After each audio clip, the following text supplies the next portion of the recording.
Hey there, Cosmic Warriors, and welcome back to another video. Okay, so in today's video, we are going to be taking a look at how to find career, work, and money using astrology.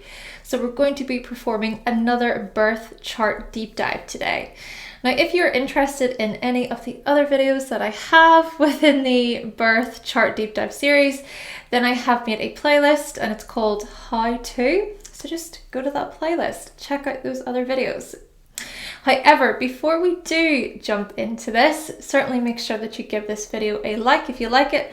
Also make sure to subscribe if you have not already, and to of course click that little bell icon so that you can keep yourself updated with further content from myself. And one more quick thing to mention, and that is that I have some merchandise pieces available there.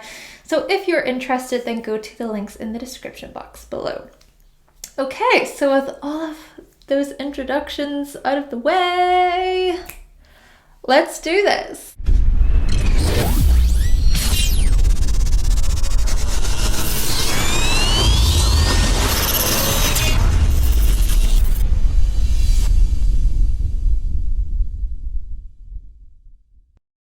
Okay, so in this video, I'm going to show you how to find career, work, and money.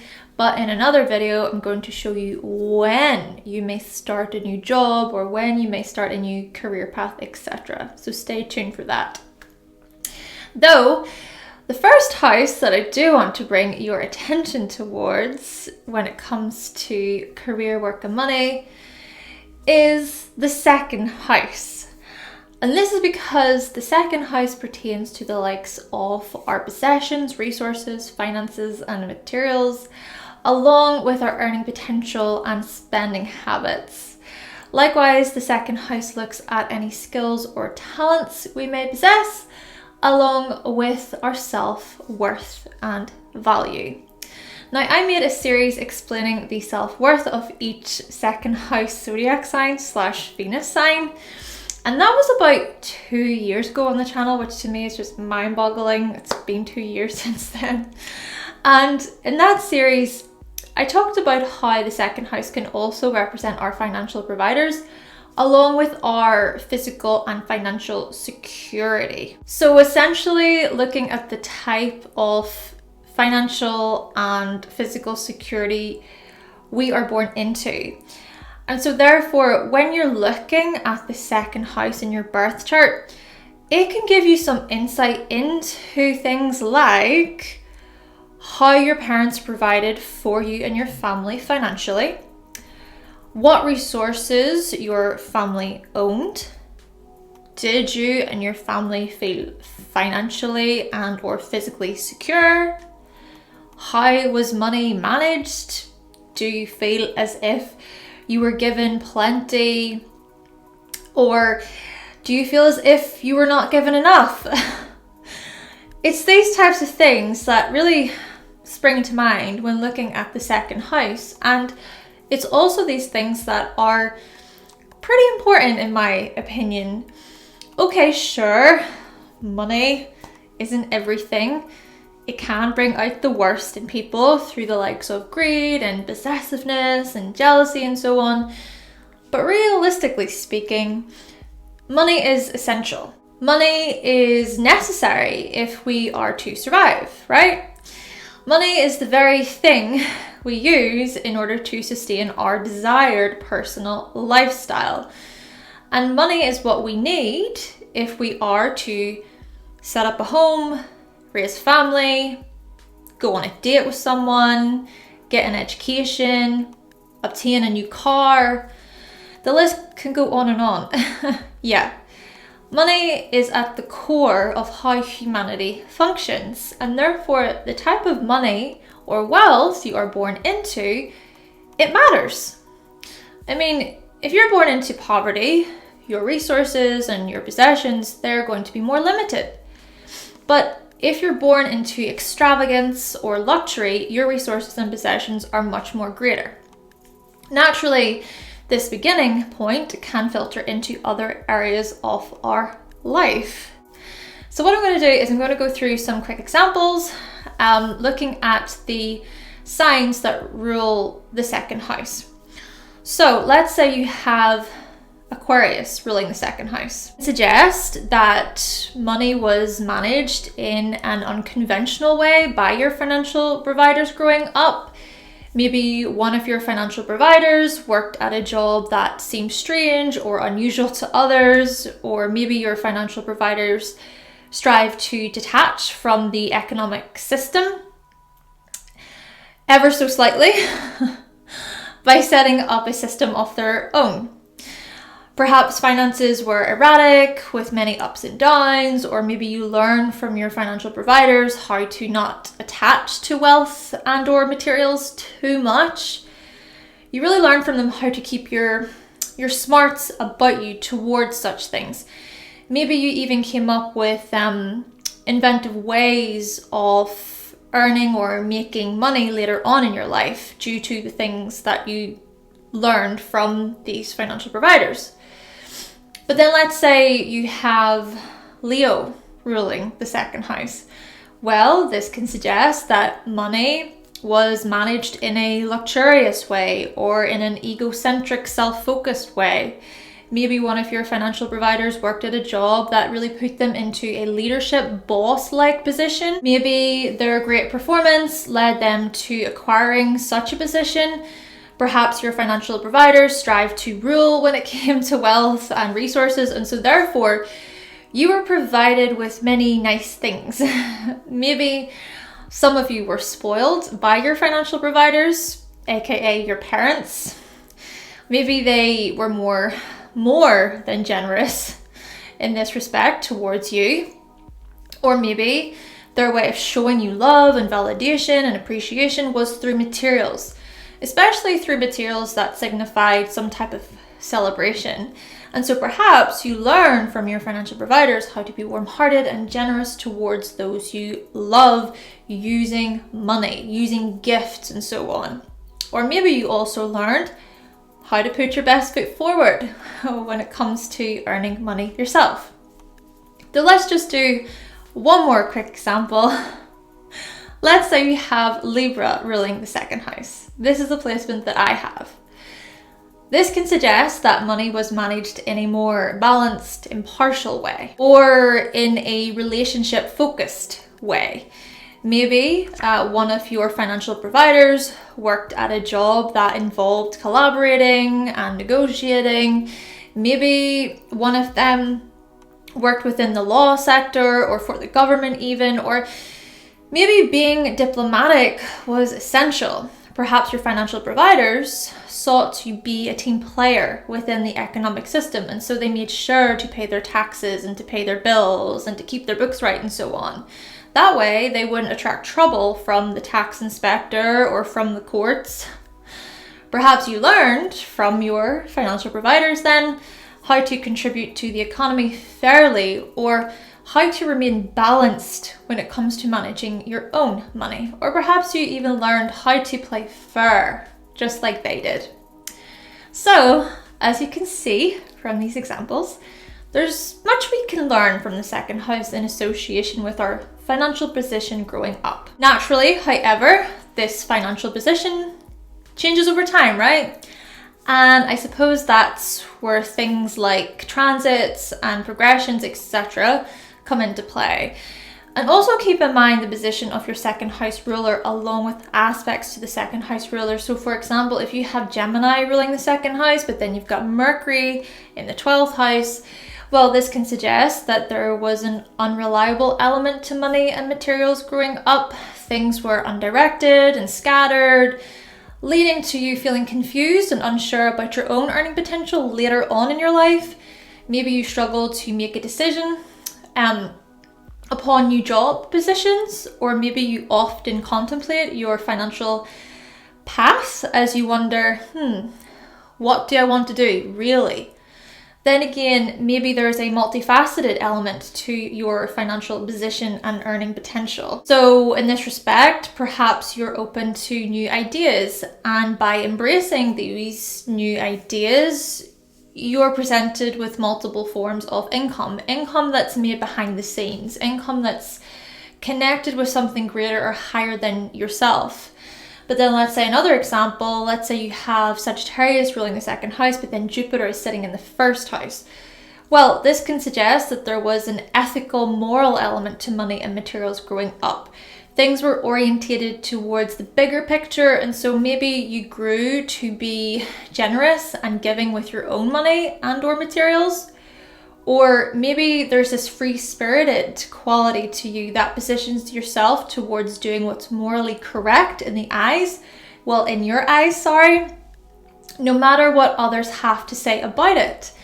Maybe you have big goals and big future aspirations, but you are unwilling to ignore your moral compass in order to obtain such things. To be frank, you might become severely judgmental towards others who don't live up to their values and their principles, especially given that you live up to your own so eagerly.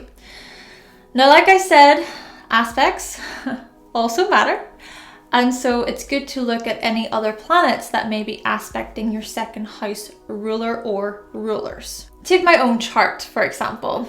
As I said earlier, I have Libra ruling the second house, but then I have Venus in Capricorn, and that Venus energy is squaring my moon in Aries in the 8th house. And sometimes I fear that I will lose everything that I've worked for just because of one impulsive buy. You know how we can get impulses and we just buy something on the whim. When I give into that sort of impulsive urge, what can kick in very quickly for me is a lot of guilt and fear that I will never make that money back up again. Yeah, I can get myself into an emotional frenzy sometimes over money and spending, etc. Then let's say you have Capricorn ruling the second house along with Saturn in Aquarius in the 3rd house, and that Saturn is making a trine to your midheaven in Libra. Perhaps this suggests a reliable source of income through public affairs. It can suggest an ambitious element towards career that involves working closely with others. Then again, perhaps this ambition kicked in due to a lack of materials and resources. Growing up, perhaps you learned that if you are to obtain wealth, you must initiate a plan that takes the long haul into consideration. So what you've hopefully gathered is that the second house can represent our earning potential. It can show us the ways in which we make money in order to sustain our desired personal lifestyle, like I said. Therefore, the second house can pertain to not only our attitudes towards money, but also towards how we go about obtaining money. And this point, I think, it can tie in with our skills and our talents, which can also be connected with the second house. So for example, let's say you have Aries ruling the second house. Your attitudes towards money might be that of spending it as soon as you have it, but the ways in which you go about obtaining money is that of initiation, drive, and leadership and independence.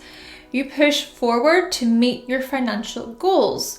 And some skills you may possess include the likes of being a pioneer or being an energizer with much self-motivation. Or let's say you have Taurus ruling the second house. Your attitudes towards money might be that of accumulating and holding on tight to what you own. But the ways in which you go about obtaining money is that of persistence and commitment and being conscious of the results. You might be slower in your execution, but when you do obtain finances, you keep things together nicely in order to support yourself. And some skills that you may possess include the likes of reliability, dependability, and being really supportive. You probably make a perfect candidate in an employer's eyes, that's for sure. Now, before we do move on to the house of work and service, I just want to mention that the second house is more than money and possessions. It also looks at our physical security and comfort overall, along with our self-worth and value.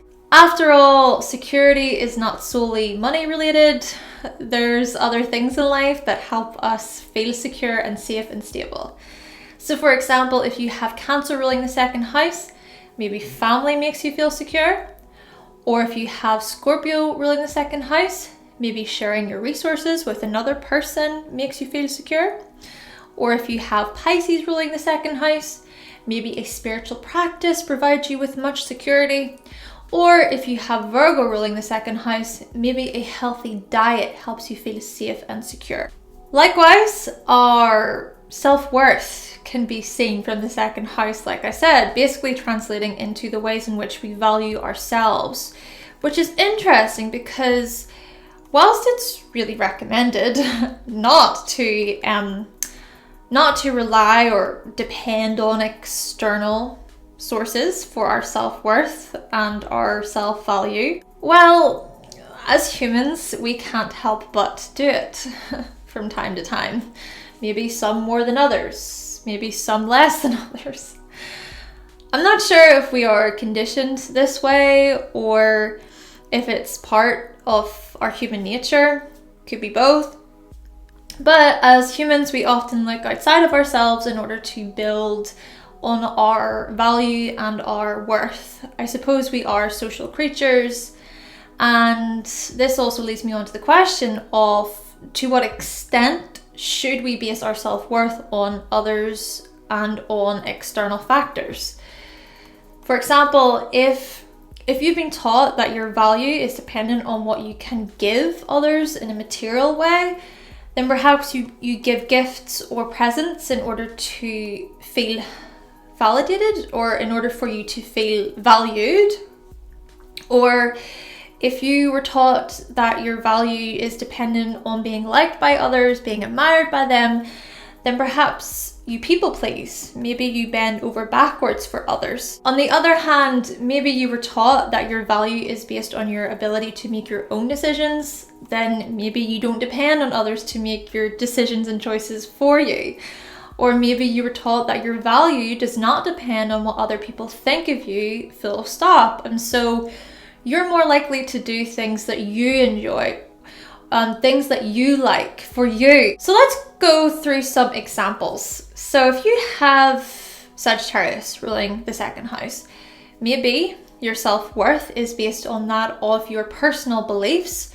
Maybe you have a $0 given towards other people's opinions or views of yourself. Or let's say you have Gemini ruling the second house. Maybe your self-worth is based on that of your own ideas and your own language. Maybe you show curiosity towards other people's opinions and views, etc., but you are fine with not taking them super seriously.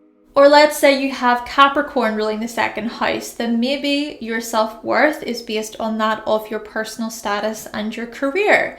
Maybe you take other people's criticisms very seriously, very personally, or maybe you can come across as quite cold if something someone else does makes you look bad in any way. Okay, so moving along, let's turn your attention towards the 6th house. This is because this is the house of work and service in astrology.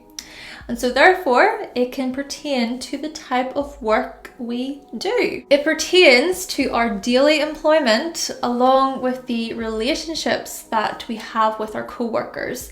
Likewise, it represents our routines and our daily schedules. So how you go about your day, how you manage your tasks and your duties, how you manage your time efficiently and effectively. Naturally, food and nutrition and diet and fitness and health, they all fall under this house. I mean, it's these things that are typically thought about on a daily basis. These things contribute to our survival needs and our financial desires as explained within the 2nd house section. So if your health is poor, for example, well, you can't necessarily go to work to earn money then. Or if you haven't eaten for a while and you feel really, really hungry, well, this can strongly impact your work performance. Still though, it's the 2nd house, that looks at the type of work or employment we experience. So for example, if you have Aries ruling the second house, it can suggest this in-charge leadership position. So working as a supervisor or as a manager or as a boss. Or let's say you have Cancer ruling the second house. Well, this can suggest a caregiving supportive position. So working as a nurse or as a teacher or as a care worker or even as a midwife. Or let's say you have Libra ruling the second house. Well, this can suggest a diplomatic fairness position. So working as a relationship consultant or as a human resources officer or as a welfare worker. Or let's say you have Virgo ruling the second house. Well, this can suggest a medical health position, such as a health professional or a dental hygienist or a dietitian. Naturally, however, it's also good to remember the position of your sixth house ruler or rulers. So if you have Sagittarius ruling the sixth house with Jupiter in the eighth house, then maybe you work as a teacher or as a tutor who teaches others about the occult or about sexuality. Then again, maybe you teach them about joint accounts or about debt or even about grief. Or maybe you work as a publisher who publishes things on dietary and or fitness transformations. Or let's say you have Capricorn ruling the sixth house with Saturn in the 11th house. Then maybe you work as a government employee who seeks to help local communities with the intention of creating better laws for others. Or maybe you build programs with the intention of creating effective long-term change. Or maybe you work as a support worker within local communities with the intention of building on reliable structures for people within those communities. But then let's say another example, you have Aquarius ruling the sixth house with Saturn in the sixth house and Uranus in the fifth house, like myself. Then maybe you work as an astrologer who strives for a stable daily routine, yes, but you also enjoy some play and downtime whenever the time strikes. And likewise, there's a real desire towards creativity and just being quite self-expressive through the work that you do. Now, much like with the second house, it's also good to consider aspects to your sixth house ruler or rulers. So if you have Taurus ruling the sixth house with Venus conjunct Jupiter, then maybe you work as a banker or as a financial officer, or maybe handling money is an essential part of your role. Maybe you deal with customers or clients who have a lot of money. So we're talking big money here. Or maybe you handle large sums of money just at your job overall. Perhaps you even strive to obtain a type of social status that says, look at all of these influential people that I'm working with or that I'm meeting. But then let's say another example, you have Leo ruling the sixth house with the Sun square Neptune. Maybe you work as an entertainer or as a performer, but maybe the feedback that you receive from others can sometimes be misconstrued, or maybe sometimes you often question your path, or maybe at times you get lost in a sea of opinions leading to some confusion or to some sort of misdirection within your own position, within the job or role that you do. Naturally, this job or employment can change over time, just like with the money section in the second house. Yeah, things can change. And again, this is where things like transits and progressions and also solar returns come into play, which I will talk about these changes in another video, like I said. But essentially, it's the sixth house that can show us the type of employment we take on. There's something else that I want you to consider, is the connection between the second house and the sixth house, because Money and employment can go hand in hand. And this actually reminds me of a point that I forgot to bring up in the second house section of this video, and that's the position of Venus within the chart. And this is because our Venus placement, our Venus sign, can also pertain to the ways in which we earn money as well. So if Venus is well aspected in your chart, perhaps it can suggest an easier time with money. Then again, it might also suggest a gluttonous, lazy attitude towards money sometimes. Or if Venus is more difficultly aspected, then this can suggest a harder time with money. And again, this can also suggest an opportunity for growth and overcoming what's challenging. And likewise, when it comes to Venus, remember it in association with our self-worth and our self-value, as explained earlier, because those challenging aspects may suggest some difficulties with one's own self-worth, which of course can contribute to our work ethic, it can contribute to our earning potential and so on. And then also maybe more harmonious aspects to Venus can suggest more security in oneself there. Then again, like I said briefly a moment ago, when it comes to Venus, it can also suggest this gluttonous, possessive, vain type of energy too. Though essentially here, yes, make sure that you're locating Venus in the chart as well. So going back to the second house / sixth house connection, also remember that whilst the second house pertains to our skills and talents, the sixth house pertains to the refining of our skills and talents. So what skill set do you bring into the workforce, as well as the types of skills that you polish up by practicing? So for example, if you have Scorpio ruling the sixth house with Pluto there in the sixth house, but then you've got Mars in the third house, but then you have Cancer ruling that second house energy with Moon in the 10th house, maybe you work at a job that requires a lot of mental stamina, where you must think and act fast. You must act and think with urgency. And it's this think fast, act fast skill that you can then develop through deep transformations at work. But that original skill that you brought into the workforce was that of commitment, integrity, and support. You brought your skills of time management and business to the forefront. But then looking at that money employment connection, let's say you have Sagittarius ruling the second house with Jupiter in the 11th house, but then you've got Aries ruling the 6th house with Mars in the 10th house.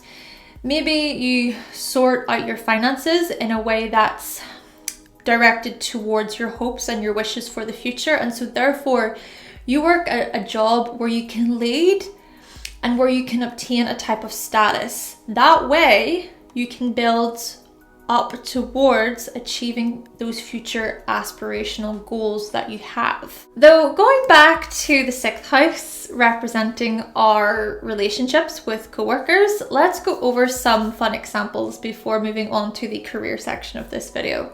Now, I'm not going to be talking about health and wellness that's associated with the 6th house. To be fair, that would probably make a much better video on its own.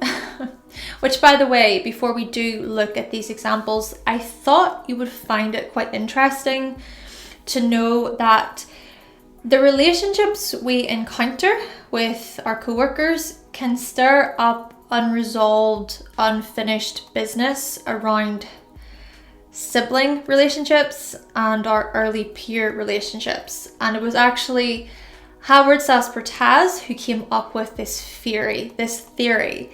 And to be honest, I find this theory to be quite fascinating. So yes, this theory is something to consider between the 3rd house and the 6th house within your natal birth chart as well. Right, so let's dive into some of these co-worker relationship examples, which, by the way, I'm using the whole sign system for the purpose of this video, if you were wondering. So let's say you have Taurus ruling the 6th house. Well, this can suggest quite a pleasant relationship with your co-workers. You might value and appreciate your work relationships. Or let's say you have Aquarius ruling the 6th house. Well, this can suggest a desire to be a part of a group or a part of a working life community, whilst also desiring some independence. You might find it hard taking orders from co-workers, or you might strongly dislike being continuously watched over at work. There's a friendship element, a community element to your co-workers, but at the same time, you might prefer it if your co-workers don't get too close. But then let's say you have Pisces ruling the 6th house. Well, this can suggest a self-sacrificing relationship with your co-workers. You might do everything that's asked of you, but yet you may also come across as quite temperamental or as quite moody at times. There may also be moments where you feel victimized by your co-workers, and so you seek sympathy and empathy from them. Then again, there's also a type of serenity and peace that you feel from your co-worker relationships. Maybe by creating a caring, serene space, you feel more at peace.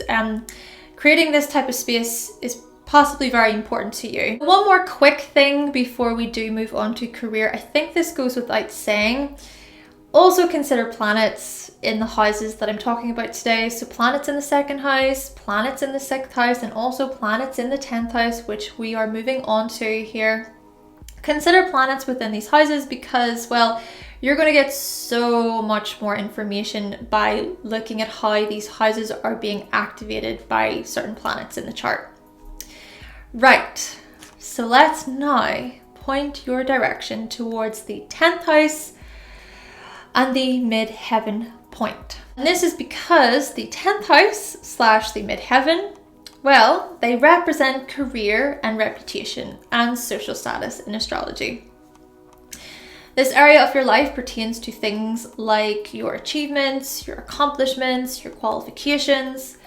It looks at the qualities and attributes that we wish to be recognized for, suggesting that the 10th house and the midheaven, they are the most visible to others. They signify how we act and behave in public, who we are whenever we are in clear view for all to see. Now, I have made a series on the channel about 3 years ago now, and it was all about the different midheaven signs on YouTube. This series is a parody series, but I just thought I would link it or mention it so you can go check it out if you're interested, just for a bit of humor and just for a bit more insight into those midheaven signs. Though I suppose in this respect, it's this area of your life that really exposes you. The 10th house, the midheaven point, it exposes us greatly. Because after all, I mean, everybody's seeing it. Essentially, this part of the chart can show you how you would like to be seen by the public. So for example, if you have Aries ruling the 10th house or an Aries midheaven, maybe you like to be seen for your drive and for your ambition and for your independence and for your ability to lead. Or let's say you have Taurus ruling the 10th house or Taurus midheaven. Maybe you like to be seen for your fruitful resources. That is a mouthful. For your fruitful resources and for your stable and calming presence, or for your voice, or for your desired skill of choice. Or let's say you have Gemini ruling the 10th house or Gemini midheaven. Maybe you like to be seen for your intellect or for your communicative style or for your educational background or for your wit and your humor. Furthermore, it's these same qualities located within the 10th house and the midheaven area that we then present in front of our managers and our bosses and members of authority. So if you have Cancer ruling the 10th house or a Cancer midheaven, Maybe your managers or your bosses, they see you as a supportive force with moments of emotional outbursts. Or if you have Leo ruling the 10th house or Leo midheaven, maybe your managers and your bosses see you as a high performer with a massive ego. Then again, perhaps it's the other way around when it comes to the managers and bosses. Maybe it's that we view our managers and bosses in a particular light, or maybe based on what sign or energies are going on in that area. It's an interesting thought. And this leads me on to a pretty interesting point about the midheaven and the IC, or about the 10th house and the 4th house. So they're opposite each other within the astrological wheel. And that is how these points are associated with the relationship that we have with our mother and father growing up. Now, many astrologers do look to the 4th house as representative of the mother relationship, and then the 10th house as representative of the father relationship. But other astrologers look at them the opposite way round, with the 4th house representing the father relationship and then the 10th house representing the mother relationship. Then again, maybe an easier way to think of this is by looking at the parental figures as one who was more of the primary caregiver or parent versus the other who was more absent or who was more of the hidden parent.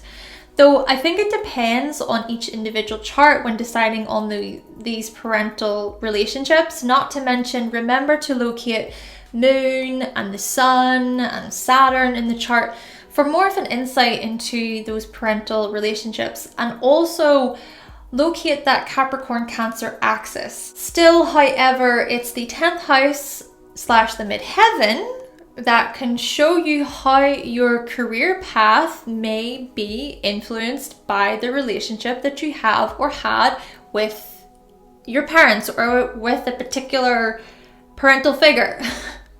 So for example, if you have Virgo ruling the 10th house or a Virgo midheaven, maybe you were influenced by your parents to study hard and to get good grades. Or maybe you viewed one of your parents as smart and witty and well-informed, and so you aspired to be like them, or you strive to gain recognition from them for your intellect. Or let's say you have Libra ruling the 10th house or a Libra midheaven. Maybe you were influenced by your parents to be beautiful and considerate and mindful of others. Maybe you viewed one of your parents as glamorous or as pleasing or as tactful, and so maybe you strive to be appreciated for these things yourself later on in life. Naturally, keep in mind aspects to your 10th house planets, because aspects can add to the bigger picture. Likewise, keep in mind aspects to your 4th and 10th house ruler or rulers. But bringing this back to the authority figure relationship that I was kind of mentioning earlier with our bosses and managers and so on, that kind of connection, right? Maybe the relationship we have with our parents is reenacted with our bosses and managers in some way. Again, this is another theory by Howard Saspertaz. Can't you tell? I really do appreciate his theories. Yeah, his book, The 12 Houses, guys, is an incredible book. I definitely recommend reading it. So, for example, let's say you have Scorpio ruling the 10th house or Scorpio midheaven with Taurus ruling the 4th house or with a Taurus IC. Perhaps there's some suppressed feelings towards a parental figure or towards a certain caregiver here. And then as you move out into the public arena, you just assume that all your bosses and managers, that they're acting in a possessive and or manipulative way. Or let's say you have Sagittarius ruling the 10th house or Sagittarius midheaven, along with Gemini ruling the 4th house or Gemini on the IC. Well, maybe you're more likely to joke around with your managers and your bosses due to how you felt a light-hearted, easygoing relationship towards a parental figure or towards your own parents. Now, furthermore, Whilst yes, the 10th house / the midheaven can signify the quality of our careers later on in life, well, it can also look at our approach towards career. And to be honest, well, not everybody has a career in life, right? Not everybody wants a career either. So therefore, the 10th house / the midheaven area can be viewed as our purpose. Keeping in mind that our purpose doesn't necessarily have to be geared towards career. It can be representative of other things like motherhood, raising a family, doing something we enjoy creatively, or providing guidance to others. Yeah, purpose is not just solely career related. So if you have Capricorn ruling the 10th house or Capricorn midheaven, sure, your career might be that of building a business or constructing a company or an organization, but maybe a part of your purpose is that of being a father figure, providing a father influence within another person's life, possibly within your own child's life. Or let's say you have Aquarius ruling the 10th house or an Aquarius midheaven, sure, your career might be that of technological advancements or scientific research, but maybe a part of your purpose is that of giving to charity or that of raising awareness in order to create change within the collective. Or let's say you have Pisces ruling the 10th house or Pisces midheaven. Sure, your career might be that of camera work and film, or it might even be that of mediumship or using your psychic abilities. But quite possibly, a part of your purpose is that of healing and cleansing your soul, so to speak. Or maybe it's that of getting more in touch with your spiritual essence. Now, similar to the 2nd and the 6th houses, make sure you're locating the ruler or rulers of the 10th house / midheaven, because that way you'll get more information into your career and your purpose, and also remember those aspects. So for example, if you have a Libra midheaven with that Venus and Virgo energy in the 9th, this can suggest a career as a flight attendant or as a public relations journalist. Or let's say you have a Gemini midheaven with Mercury and Aquarius in the 6th house, like myself, can suggest a career as an astrologer or possibly as a researcher or as a writer. Or let's say you have a Cancer midheaven with Moon and Cancer in the 10th house. Well, this can suggest a career as an environmentalist or as a support worker. Now, for this section, I'm not really going to go into aspect examples, but I do hope you know now from the video why aspects are important when looking at a birth chart. Now again, our career choices, they can change over time. Our purpose can change over time. What we want to do with our lives can change over time, which is why it's important to consider those transits and progressions. But as a way to close off this video, perhaps it's suggested that certain placements can indicate a lack of desire towards obtaining a career, which, by the way, that's okay. Not everybody wants a career, nor does everybody want to be seen and viewed by the world, you know? Maybe some people prefer to keep it more private. Maybe some people prefer to have a tight circle of close people, and so they don't necessarily want to share everything about their personal life to the public or on the internet. And so maybe the chart can show such a lifestyle, right? So for example, someone with Neptune conjunct the midheaven, maybe they don't particularly desire recognition and public acknowledgement. Maybe they don't attach to these types of things. Or let's say someone has a Scorpio midheaven. Maybe they prefer to keep their lives private. They don't necessarily like their image being displayed on the internet for all to see. Or maybe they go through so many transformations when it comes to career that they find it difficult to remain still. Or let's take someone with Moon conjunct the midheaven. Moon conjunct the midheaven. Again, maybe they're naturally just more private. Maybe they're their main priority is that of their family. So from these examples, hope you can see where I'm coming from. But again, keep in mind those transits and progressions, because things can change over time. Like I said, after all, our priorities in life change due to circumstance and experience. Likewise, remember to locate Saturn for more insight into our later on in life experiences and lessons. I mean, it's the 10th house in Capricorn and Saturn that show us how we age and how we mature over a longer period of time. These things look towards our adulthood, along with qualities of responsibility and holding ourselves accountable for our actions. Oh, and one more thing.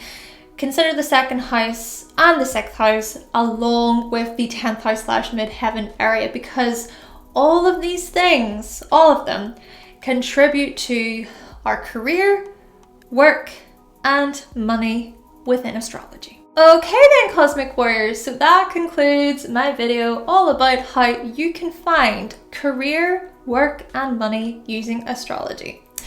Now, if you happen to have any thoughts and opinions on today's video, then certainly let us know what you thought of it in the comment section down below. I hope you enjoyed it. I hope you find it to be quite helpful.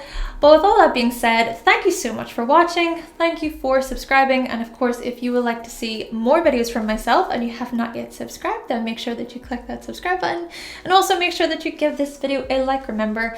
And I will be back with another video very, very soon. Bye!